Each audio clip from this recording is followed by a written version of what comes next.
All right, next question up. This one's going to be a doozy, but we've got this one here. So we're going to read the question sentence first, and it says, what was the speed for the second leg? Everybody, let's be very specific here. Yeah, we're looking for speed. That's great. But it's for specifically the second leg. We cannot let that piece of information go. So with that, let's go ahead and understand that if we are trying to find, again, the speed, which is the rate for the second leg, we need the distance for that second leg specifically and the time for that second leg specifically. When we read through the information, everybody, you tell me what you see. Does this problem tell me a distance, any distance at all? Does it give a distance here? I might see 330 miles and I might see 180 miles. So for sure, we absolutely do see distance. However, everybody, you tell me, are those the distances? Are either one of these the distances that I'm going to plug in right here? Yeah, the answer to that question is going to be no. It's going to be no. Because when we read this first part here, it says a trucker covers 330 miles total. Not the first leg, not the second leg, but total. And then the 180 miles, that refers to the first leg. So we cannot assume that, hey, we can use either of those, but instead we are going to use those clues to get the distance for the second leg. Everybody, you tell me, what operation are we going to do or perform if we have the total distance and then we have the first leg's distance? What are we going to do? Yeah, we'll subtract to get that distance. So let me go ahead and perform that right over here. 330 minus 180, 0 minus 0. I'll go ahead and borrow to make life easy. 13 minus 8, that'll be 5. 2 minus 1 is 1. So that distance is 150 miles. One step closer. Everybody remember your goal. It is the rate for the second leg. I still need to place the time here. If I can place the time for the second leg here, I'm good. The problem is I have the total time here, and I don't have the time for the first leg, but I can actually figure it out. Here's how. Distance equals rate times time. That formula right there. So I'll use my distance and my rate. My distance equals my rate times my time. Again, that's my first leg. And once we do this, we're going to go ahead, solve this by dividing both sides. So here we go. We'll divide both sides by 45. And my party people, you tell me, what is 180 divided by 45? What is that going to give us? If you're saying 4, you're absolutely correct. We can prove that right over here. 45 times 4. 5 times 4 is 20. 4 times 4 is 16. Carry that 2 is 18. So we're good. We've got that. So there we are. And so boom, our time period here is 4 hours. But here's the problem, everybody. We are not going to place 4 hours in here. Again, how do we find the time for the second leg specifically?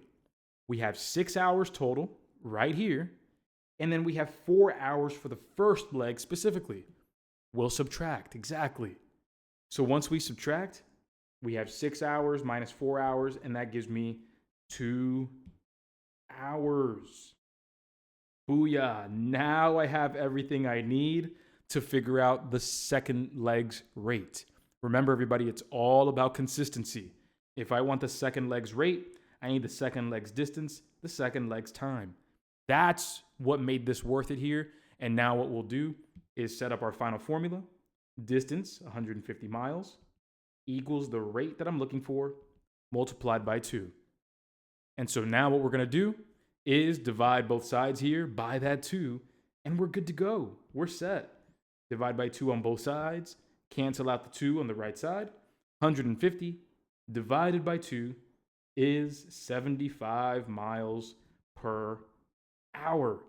And there we go. Our correct answer here, my party people, is going to be answer choice D, 75 miles per hour. Let's handle this next problem here. So we see that it says a city of 120,000 people, yada, yada, yada. I don't care about all that. Remember, begin with the question sentence. And it says, how many new residents is that? So remember, the first step, not the math, the first step is context. What is the story telling you to find? New residents. That's what I want. I want the number of new residents.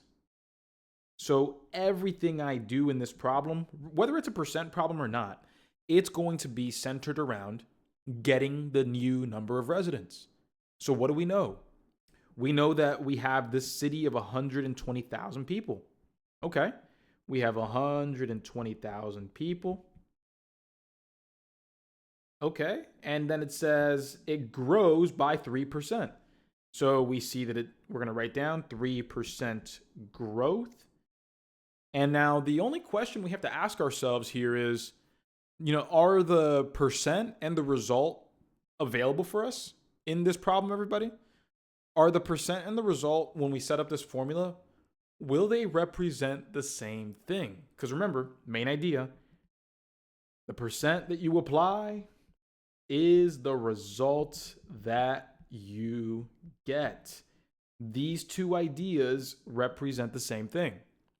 So if I were to plug in the 3% for the growth of this population, everybody, is that going to be the same representation on the right side? Yes or no?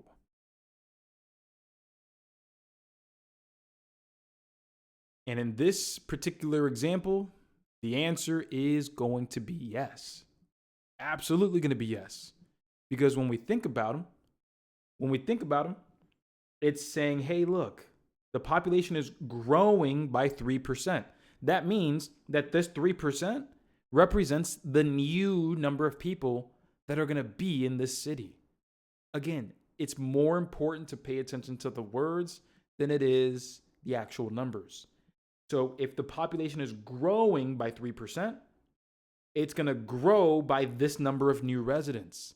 So yeah, that's actually what I want. Blank new residents.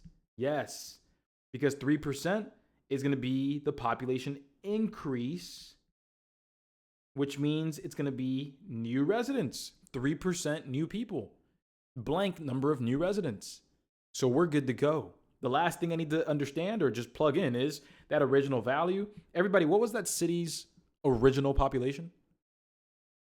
City's original population is going to be right over here. Bam, 120,000 folks. That's right. So now that we have the 120,000 folks, we'll multiply by 3%, which is the same thing as saying 0.03 after we move that decimal place over twice to the left. So now that we have that, we're good to go. Times 120,000 right over there equals, and let's do the work, 120,000 multiplied by 0.03.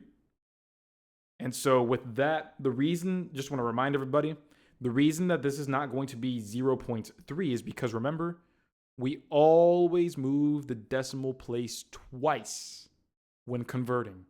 So not just once, not going to be just once right here, but we have to go twice to create that 0.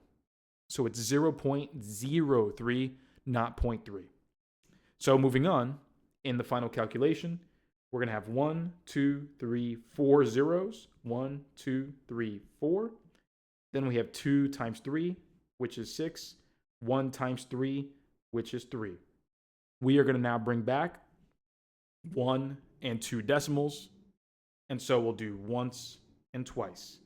So the answer here will end up being 3,600 or 3,600 new residents coming to this city. And that's why the correct answer for this question is answer choice B. So with that, who's ready for another one?